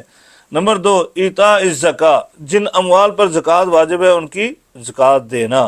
نمبر 3، وصوم رمضان، عبادت الہی کی نیت سے طلوع فجر سے لے کر غروب آفتاب تک کھانے پینے اور اپنی خواہشات سے رکنا، یہ ضروری ہے عبادت الہی کی نیت، ٹھیک ہے۔ ویسے بھوکا پیاسا جو ہے آج کل آپ بہت یہ کلپ دیکھ رہے ہوں گے، ڈاکٹر حضرات آ کر فاسٹنگ کا بتا رہے ہوتے فائدے، ہاں جی، کہ یہ فائدہ کینسر سے بندے کو نجات ملتی ہے، شوگر سے بندہ محفوظ ہو جاتا ہے، یہ ہو جاتا ہے، وہ ہو جاتا ہے، وہ فاسٹنگ کرواتے رہتے ہیں، لیکن وہ فاسٹنگ کرنے کا کوئی فائدہ نہیں ہے جب تک ہم عبادت الہی کی نیت نہ کریں۔ وہ فائدہ جسمانی طور پر ہوں گے، وہ تو ہیں ہی ہیں، شریعت الہیہ نے اسی لیے چیزیں رکھی ہیں کہ انسان کے فائدے کے لیے، کہ انسان عبادت بھی کر لے، یہ اللہ کا فضل ہے کہ میرے مولا کریم کا کہ جسمانی طور پر بھی صحت مند رہے اور کیا ہے عبادت بھی ہو جائے، اس کا اجر و ثواب بھی ملے اس کو۔ کلوا واشربوا ہنیئا بما اسلفتم فی الایام الخالیہ، جنت کے اندر جو ہے نا وہ کہا جائے گا کھاؤ، یہ کھاؤ، کیوں کھاؤ؟ کہا فی الایام الخالیہ، وہ جو خالی دن گزارے تھے کھانے پینے سے، یعنی جن دنوں میں تم نے کھایا پیا نہیں تھا اس کا عوض ابھی اللہ تعالیٰ تمہارے سامنے پیش کر رہا ہے۔ دنیا کی جتنی مرضی اچھی نعمتیں کھا لیں، کیا وہ جنت کی نعمتوں کے برابر ہو سکتی؟ وہ جنت کی نعمتیں اس کے عوض میں ملیں گی۔ اللہ تعالیٰ ہم سب کو ان خوش نصیبوں سے کر دے۔ شرح الحدیث، امام نووی رحمہ اللہ تعالیٰ فرماتے ہیں یہ حدیث دین کو جاننے کا ایک عظیم اصول ہے، بنیادیں بیان کی گئی ہیں اور اس پر ہی دین کا دار و مدار ہے۔ اس طرح بہت ساری حدیثیں ہیں، بہت ساری تو نہیں کہہ سکتے، چند بلکہ کہیں حدیثیں ہیں، چند آیات اور چند احادیث۔ یقین جانے کہ اگر انسان ان چند احادیث کو صحیح معنوں میں پڑھ لے اور چند آیات کو پڑھ لے، انشاءاللہ کوشش کریں گے کہ مخیم پروگرام میں وہ قرآن کے حوالے سے میں درس دینا چاہتا ہوں، تو اس میں یہی چیز دعوت فکر دینا چاہتا ہوں۔ 2-4 آیات کا میں نمونہ وہاں پر پیش کرنا چاہتا ہوں، چند آیات اگر وہ اس کو سمجھ لیں، پڑھ لیں، تو انشاءاللہ العزیز آپ کی زندگی کے بنیادی طور پر بہت سارے مسائل جو ہیں وہ خود سے حل کریں گے۔ آپ کسی مفتی کو پوچھنے کی ضرورت نہیں ہے، قرآن سے دل لگا لیں، قرآن سے جڑ جائیں، حدیث سے جڑ جائیں، چند حدیثیں، چند آیات اگر وہ انسان پڑھ کے صحیح طرح سے سمجھ لیں، باقی وہ رکھے فائدے کے لیے پڑھنے کے ثواب، اجر و ثواب اکٹھا کرنے کے لیے، لیکن وہ زندگی گزارنے کے لیے وہ چند چیز پڑھ لے، سمجھ لے کہ ارکان اسلام یہ 5 ہیں، تو کوئی ضرورت ہے اس کو بتانے یعنی کہ کرنے کی کہ چھٹا رکن بھی کوئی ہو سکتا ہے، 7واں رکن بھی ہو سکتا ہے، 8واں کوئی کہہ سکتا ہے، آ کر کچھ نہیں کہہ سکتا، اس کو پتہ چل گیا بنیادی طور پر یہ 5 ہی ارکان ہیں۔ اس حدیث نے دین کے اہم ارکان کو جمع کر دیا ہے۔ اس حدیث میں دین کی اہم علامات اور اسلام کے عظیم ستونوں کی وضاحت کی گئی ہے جن پر اسلام کی بنیاد رکھی گئی ہے۔ پہلا ہے توحید، جس کا مطلب ہے اللہ تعالیٰ کی عبادت میں کسی کو شریک نہ کرنا۔ یہ پڑھا ہے ہم الحمدللہ، پہلا باب ہی اس کے متعلق پڑھا تھا اور حدیثیں بھی اسی کے متعلقہ پڑھی تھی۔ اور نبی کریم صلی اللہ علیہ وسلم کی اتباع میں کسی کو شریک نہ بنانا، سمجھے؟ یہ اس حدیث کے اندر عقیدہ توحید کو تھوڑا سا کھول کر بیان کیا گیا۔ عقیدہ توحید صرف اللہ تعالیٰ کے اوپر ہی، اللہ تعالیٰ کی توحید پر منحصر نہیں ہے، بلکہ آگے بھی ہے۔ رسالت میں بھی توحید چاہیے، عقیدہ توحید رسالت میں بھی چاہیے۔ وہ یہ ہے کہ اللہ تبارک و تعالیٰ کی توحید اور پھر رسول اکرم صلی اللہ علیہ وسلم کی رسالت کی توحید، یہ ضروری ہے۔ دوسرا نماز کی فرضیت، تیسرا زکوٰۃ کی فرضیت۔ نوٹ، اس میں بلوغت شرط نہیں ہے، زکوٰۃ کے اندر بلوغت شرط نہیں ہے، بلکہ شرط کیا ہے؟ صاحب نصاب ہونا شرط ہے۔ اگر کوئی بچہ ہے، اس کو وراثتی طور پر مال مل گیا ہے، تو اب اس کی سال گزر گیا اس کے مال کو، تو زکوٰۃ نکالنی ہے یا نہیں نکالنی؟ نکالنی ہے۔ کون نکالے گا؟ جو اس کا ولی ہے، جو سرپرست ہے، وہ نکالنی ہی نکالنی ہے۔ چوتھا، کیونکہ یہ مالی عبادت ہے، ٹھیک ہے، تو مال موجود ہے تو پھر ہوگا۔ چوتھا ہے حج کی فرضیت، یعنی اللہ کے گھر جانے کی استطاعت رکھنے والے ہر بالغ شخص پر زندگی میں ایک مرتبہ حج کرنا واجب ہے، اسے ٹالنا نہیں چاہیے۔ پانچواں، رمضان کے روزے رکھنا، یعنی ماہ رمضان کے 29 یا 30 روزے رکھنا۔ یہ تمام ارکان ہر مسلمان مرد اور عورت پر واجب ہیں جب وہ بالغ ہو جائیں، یعنی یہ تمام ارکان سوائے زکوٰۃ کے، جیسے ہم نے وہاں پر وضاحت کر دی ہے۔ تو یہاں ہم نے لکھا نا تمام ارکان، یہ غلط فہمی نہ ہو جائے کہ وہ یہ بالغ بھی آپ نے لکھا ہے اور تمام ارکان بھی لکھا ہے، تو زکوٰۃ بھی تو اسی میں ہے، تو وہاں ہم نے وضاحت کر دی ہے۔ الحکم علی الاکثر، یعنی حکم اکثریت پر ہوتا ہے۔ اب 5 ارکان کی بات ہو رہی ہے تو وہاں پر اسی طرح ہی بات کرتے ہیں۔ اور ان پر لکھنے پڑھنے کا فریضہ عائد ہو جائے، اور جو لوگ ابھی بالغ نہیں ہوئے انہیں بھی یہ اعمال کیا کرنا چاہیے؟ ہاں جی، یحییٰ کو کرنا چاہیے یا نہیں کرنا چاہیے؟ نماز پڑھنی چاہیے نا، روزے آ رہے ہیں تو روزے بھی رکھنے چاہیے۔ کیوں کرنے چاہیے؟ ان کے لیے یہ نوافل بن جائیں گے، ہاں جی، اور اجر میں اضافے کا سبب ہو جائیں گے، اور اطاعت و فرما برداری کرنے کی تربیت ہو جائے گی۔ تربیتی طور پر سب سے اہم چیز تو یہی ہے۔ پھر یہ ہے کہ یہ جو فرائض ہیں نا، یہ اللہ تبارک تعالیٰ کبھی بندے کے سے کمی کوتاہی ہو جاتی ہے تو یہ فرائض اس وقت کام آئیں گے، اللہ تعالیٰ اس سے پورے کر دے گا وہ کمی کوتاہی کو۔ جی، فوائد الحدیث نمبر 1، ارکان اسلام کتنے ہیں؟ 5 ہیں جو مذکورہ حدیث میں بیان ہوئے ہیں۔ یہ ایک تو ہمیں اس حدیث سے فائدہ حاصل ہوا۔ نمبر 2، فریضہ زکوٰۃ مسلمانوں کے مابین بھائی چارہ اور محبت و مودت کا بہترین نمونہ ہے جس کو اسلام نے فرض کر دیا ہے۔ نمبر 3، یہ اللہ تعالیٰ کی اپنے بندوں پر رحمت ہے کہ حج بیت اللہ عمر بھر میں صرف ایک بار کرنا فرض ہے۔ یہ مسلمان اپنے اوپر خود سے انہوں نے ڈال دیا ہے کہ وہ بار بار حج کرتا ہے، اگرچہ ترغیب بھی دلائی گئی ہے، لیکن ایک دفعہ فرض ہو گیا نا تو اگر دوسرے معاملات سامنے موجود ہیں تو ان کو زیادہ کرنے کی ضرورت ہے۔ آج ہم پتہ کیا ہے، ضروریات کچھ اور ہیں، ترجیحات ہماری کچھ اور ہیں۔ یقین جانے میں نے آج خاور بھائی کے علاقے کا ایک کلپ کسی نے مجھے بھیجا ہے، ان کے قریب نہیں بلکہ اپنے اسلم بھائی کے منڈی بہت دین کا، وہاں پر کوئی ایک گاؤں ہے، انہوں نے کیا بنایا، وہاں پر جناز گاہ، اور جناز گاہ پر کروڑوں روپے لگا دیے۔ اتنی خوبصورت اس کی مسجد، یعنی اس کے جو نا ڈاٹیں بنائی ہیں وہ مسجد نبوی کی طرز کی ڈاٹیں بنائی ہیں۔ کچھ لوگ عرب میں رہنے والے ہیں جو انہوں نے بتایا کہ عرب میں یہ ساتھی نوجوان رہتے ہیں، انہوں نے یہ سب نے مل کر جو ہے، اور خود وہ بتا رہے ہیں کروڑوں روپیہ لگ گیا ہمارا۔ کیا ہے یار، وہاں پر اسی بستی کے اندر لوگ جو رہنے والے ہیں انہوں نے کمنٹس کیے ہوئے ہیں نیچے کہ بھئی یہاں پر فلاں کا گھر نہیں ہے، مسلمان ہیں، گھر نہیں ہے ان کے پاس، چھت سر چھپانے کے لیے چھت نہیں ہے، اور آپ یہ جنازگاہ بنا رہے ہو، اتنا خوبصورت جنازگاہ، اتنے پیسے لگا دیے۔ اور میرا بھی دل چاہ رہا تھا کہ میں کمنٹس کر دوں نیچے کہ اب تو پورے گاؤں کا مرنے کو دل چاہ رہا ہے کہ فوراً ہمارا جنازہ اس خوبصورتی میں ہو جائے۔ ہاں جی، پھر تو مندمل ہو جائے گا نا، آہستہ آہستہ پرانا ہو جائے گا۔ کیا ہے یار، اس میں تو کوئی سادگی کے ساتھ ہی ہو سکتا ہے، کوئی ضرورت نہیں۔ ہاں، بارش کے سے بچنے کے لیے کسی کا جنازہ آرام سے سکون سے ہو جائے، آپ اس کو اچھے سے بنا دیں صاف ستھرا کر کے، لیکن اتنے پیسے سنگ مرمر لگا رہے ہو، یہ کر رہے ہو، وہ کر، یہ کوئی چیز ہے؟ وہاں پر لوگ بھوکے ہیں، وہاں پر لوگ ضرورت مند ہیں، وہاں پر لوگوں کے پاس مکان نہیں ہے، وہ کام کرنے والے وہ کرو بھائی۔ ترجیحات ہماری کچھ اور ہیں۔ یہ حج بیت اللہ کے حوالے سے بھی لوگ ترلے مار رہے ہیں بار بار حج کرنے کے، کیا یار کر رہے ہو؟ وہاں پر رش پہلے ہی بہت ہے، اللہ نے آپ کو کیا، نبی پاک صلی اللہ علیہ وسلم نے کتنے کو حج کر لیے، جتنے آسانی کے ساتھ کر لیے، آپ بھی ویسے ہی کرو۔ ہاں جی، نبی پاک صلی اللہ علیہ وسلم نے ہر سال نہیں حج کیا ہے، ہاں جی، زندگی میں کتنے حج کیے؟ ایک حج کیا ہے، تو کیا ہے آپ بار بار کر رہے ہو؟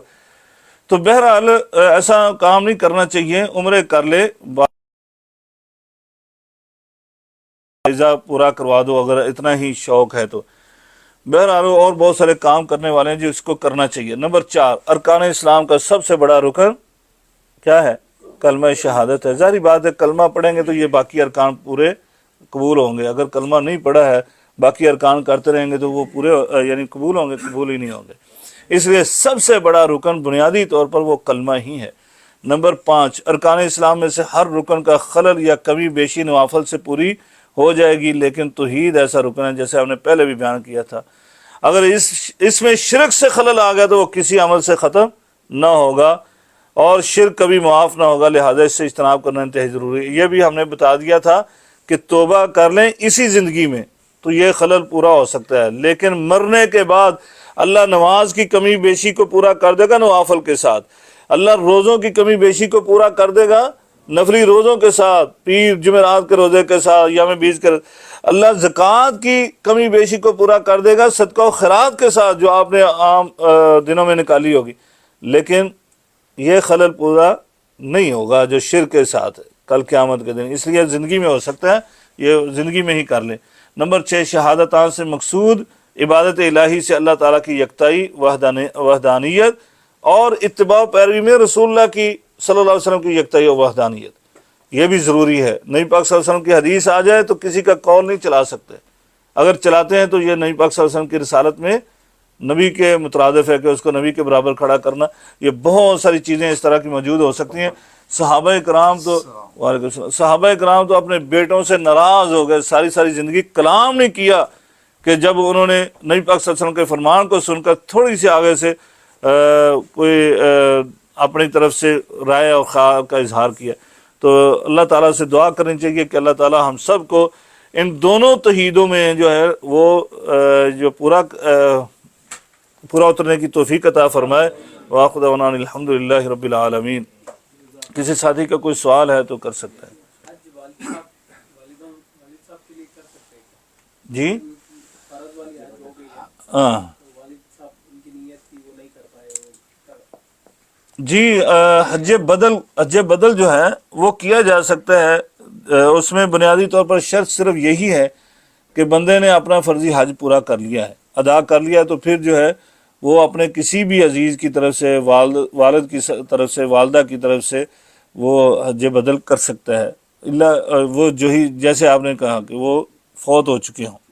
ہاں جی، اگر زندہ ہیں نہیں پھر ان کو کرانا چاہیے۔ ہاں جی، آنے کی استطاعت رکھتے ہوں، صحت مند ہوں، تندرستی ہوں۔ اگر نہیں آ سکتے، زندہ ہیں، بیمار ہیں، تو پھر بھی کیا جا سکتا ان کی طرف سے۔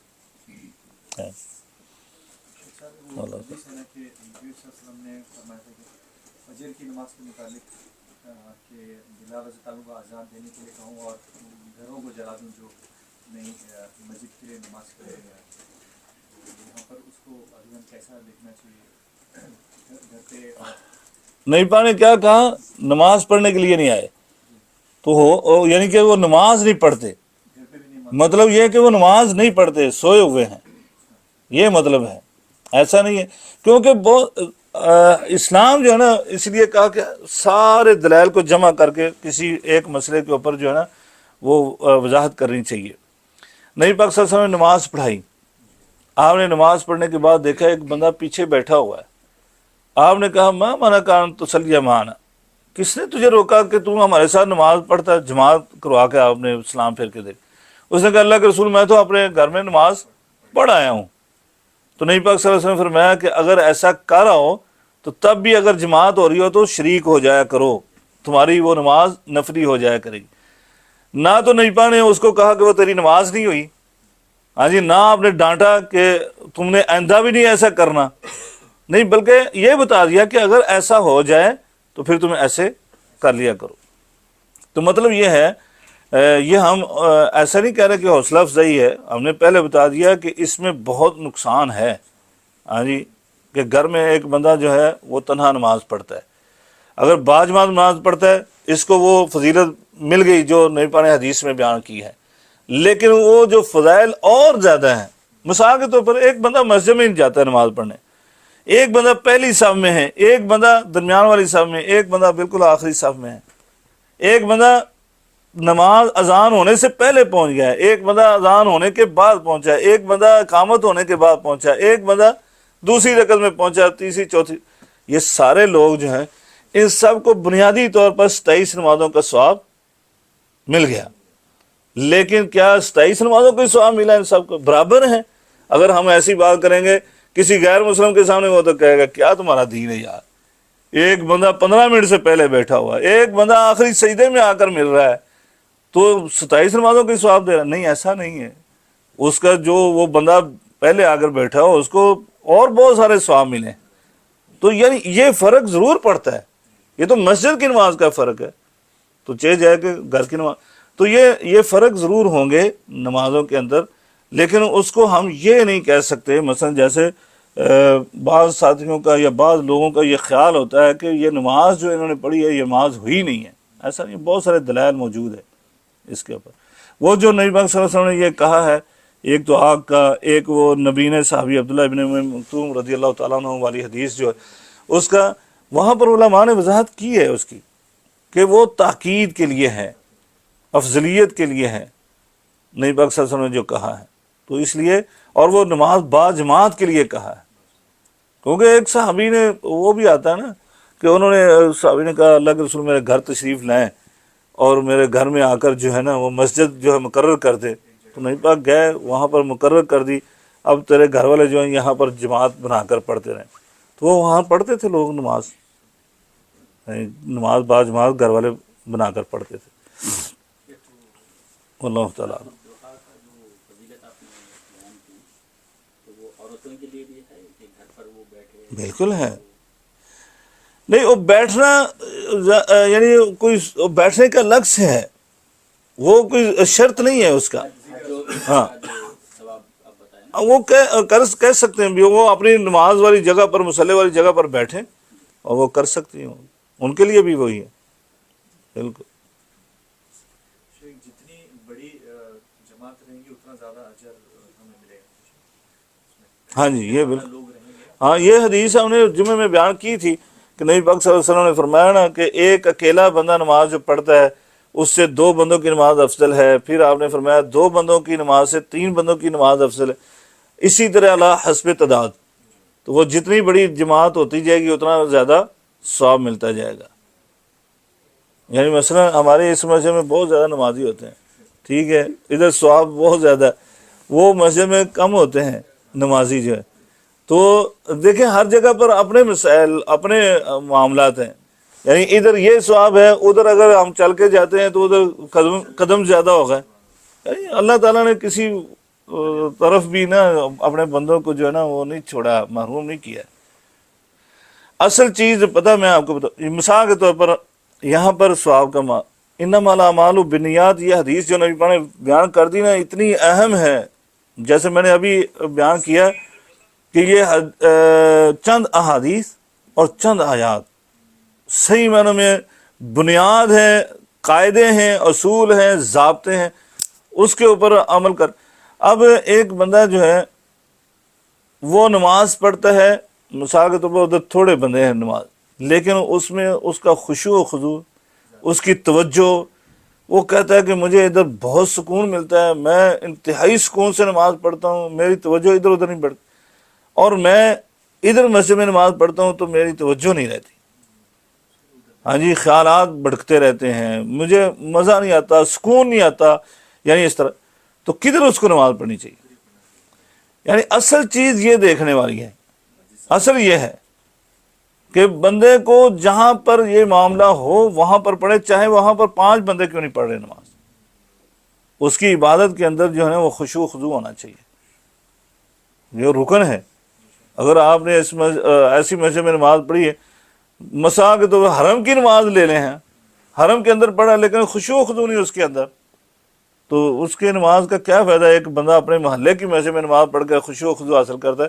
اس لیے تراویحوں کے حوالے سے بہت سارے علماء کہتے ہیں نا کہ یہ آپ بھاگتے ہو ادھر، ایک قاری بڑا جی ادھر اور رش بڑا ہوتا ہے جی، مثال کے طور پر مسجد کبیر میں جاتے ہیں 27ویں رات کو آنے جی 27ویں کی عبادت کریں، وہ زیادہ افضل ہے، یا آپ اپنے محلے کی مسجد میں بیٹھ کر خشوع و خضوع کے ساتھ عبادت کرتے ہو، وہ زیادہ افضل ہے، وہی یہ زیادہ افضل ہے جہاں پر خشوع۔ ہاں اگر ایک بندے کا وہاں پر ہوتا ہے کہ وہ قاری صاحب بہت اچھا پڑھتے ہیں، بھی میرے تو نا رونگٹے کھڑے ہو جاتے ہیں، میرا خشوع و خضوع بڑھ جاتا ہے، خشیت آ جاتی ہے، تو اس کو ادھر ہی جانا چاہیے، کوشش کر کے جانا چاہیے۔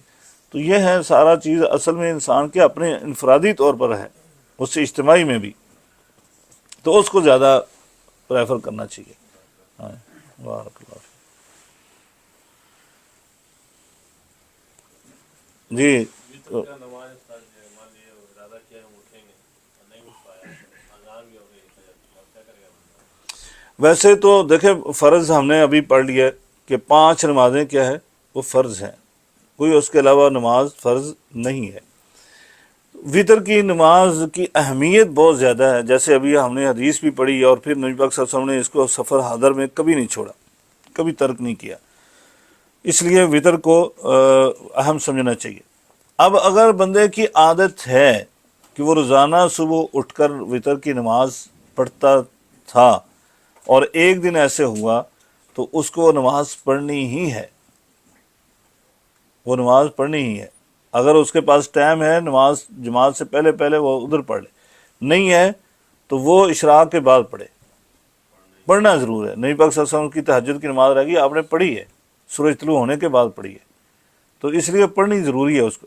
لیکن ایک بندہ نہیں پڑھتا تھا فجر کے ٹائم، وہ رات کو پڑھ کے سوتا تھا، ایک دن اس کو شوق اٹھا، جیسے ابھی حدیث سنی ہے، اس نے کہا میں بھی اٹھوں گا، نہیں اٹھ پایا تو کوئی حرج نہیں، چھوٹ بھی گئی تو کوئی حرج نہیں، کیونکہ یہ فرض نہیں ہے۔ اللہ کل حال تاکید بہت ہے، ایسے کریں سنت موقدہ میں سے بھی سب سے اہم ترین جو تاکید ہے وہ وطر کی نماز کی ہے۔ جی وطر پڑھ کے ہم سو گئے، پھر تہجد میں بھی اٹھ گئے، تو صرف تہجد پڑھ کے وطر نہیں پڑھنا ہے، پھر وہ وطر نہیں ہوگا؟ نہیں، پھر آپ 2 رکعت پڑھ سکتے ہیں، پھر ایک اور نہیں پڑھنا نا، ہاں جی نہیں وطر نہیں پڑھیں گے آپ، وطر تو ہو گیا آپ کا، آپ اس کے بعد 2 رکعت آپ پڑھ سکتے ہیں، بلکہ بعض ائمہ کہتے ہیں نوافل آپ پڑھ سکتے ہیں، کیونکہ آپ کا اٹھنے کا ارادہ نہیں تھا، لیکن آپ اٹھ گئے ہیں تو کیا کریں؟ نہیں پڑھیں، جو کہا نا کہ اپنی نماز کا آخری حصہ وطر کو بناؤ، وہ فرض نہیں کر دیا ہے، وہ تاکید ہے کہ عادت ایسے نہیں ہونی چاہیے کہ بندہ عادت نہ بنائے کہ وطر پڑھ گیا ادھر پھر وہ اٹھتا ہے ہر رات کو اور اٹھ کر پھر پڑھنا شروع، یہ نہیں کرنا ہے، یہ غلط ہے۔ لیکن ایک رات انسان کو نیند نہیں آ رہی ہے، اس کا اٹھا ہے، اس کا دل چاہے کہ یار اب مجھے جاگ تو گیا ہوں میں، تو اب میں نوافل پڑھوں، پڑھ سکتا ہوں، پڑھتا رہے، کوئی حرج نہیں۔ ایک آدمی کنٹینیو نماز تہجد بھی کر دے، لیکن کسی نے مجبوری یعنی مسافر جا رہے ہیں کوئی اس میں، اگر وہ چھوڑ دینا یعنی کہ عشاء کے ٹائم پہ اپنی نماز مکمل کر لینا بھی تو پڑھ لینا، نہیں کوئی حرج نہیں، بلکہ کسی عذر کی وجہ سے ہے نا تو اس کو انشاءاللہ اجر بھی ملے گا۔ بلکہ آج ہی ہمارے استاد سلیمان رحیلی حافظہ اللہ تعالی مدینہ یونیورسٹی میں استاد ہیں، تو وہ آتے رہتے کویت میں، آج ہی ایک ساتھی نے مجھے ان کا کلپ بھیجا، تو انہوں نے نوجوانوں کو مخاطب کیا ہے، انہوں نے کہا کہ یہ جو جوانی کی عمر ہے نا اس کو غنیمت سمجھو، غنیمت سمجھو، کیونکہ اس میں آپ بہت کچھ کر سکتے ہو، بہت سارے اعمال کر سکتے ہو، ہاں جی قرآن پڑھ سکتے ہو، زیادہ سے زیادہ نوافل پڑھ سکتے ہو، آپ کو سردی گرمی کا کوئی احساس نہیں ہے، آپ کر سکتے ہو، صحت مند ہو، تندرست ہو، بہت ساری نیکیاں کر سکتے ہو، اور مسلسل کرو، مسلسل کرو، کیوں آئندہ آنے والا وقت ایسا ہے جب آپ یہ کام نہیں کر سکو گے، پچھتاؤ گے۔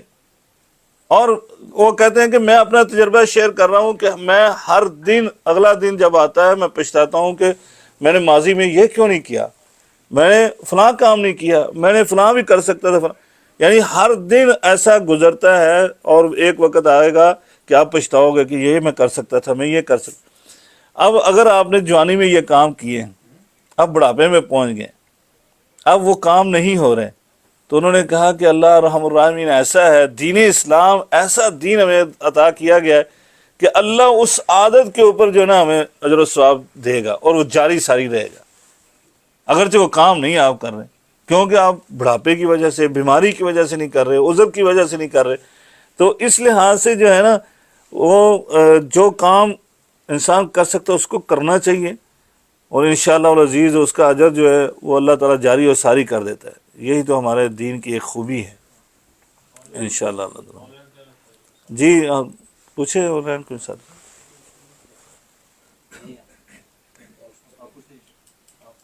کسی ساتھی کا کوئی سوال ہے آن لائن تو وہ بھی کر سکتے ہیں، ٹائم تو کافی ہو گیا ماشاءاللہ۔ جی اپنا میک جو ہے وہ آن کر کے تو سوال کر سکتے ہیں، اگر کسی ساتھی کا اس کے حوالے سے، درس کے حوالے سے سوال ہے۔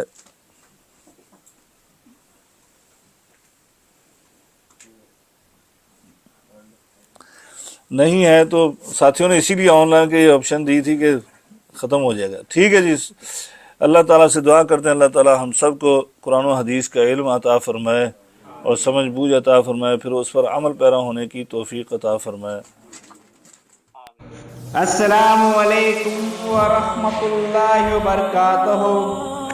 ناظرین اکرام، اسلامک ٹی وی اس چینل کو ابھی تک جنہوں نے سبسکرائب نہیں کیا ہے برائے مہربانی اس چینل کو سبسکرائب ضرور کریں اور ہر دن کی اپڈیٹ کے لیے اس کے ساتھ ہی ایک بیل ایک گھنٹی کا نشان آئے گا، اسے آپ ضرور پریس کریں اور اسے دبا کر آپ ہمارے ساتھ تعاون فرمائیں۔ جزاک اللہ خیر۔ السلام علیکم ورحمۃ اللہ وبرکاتہ۔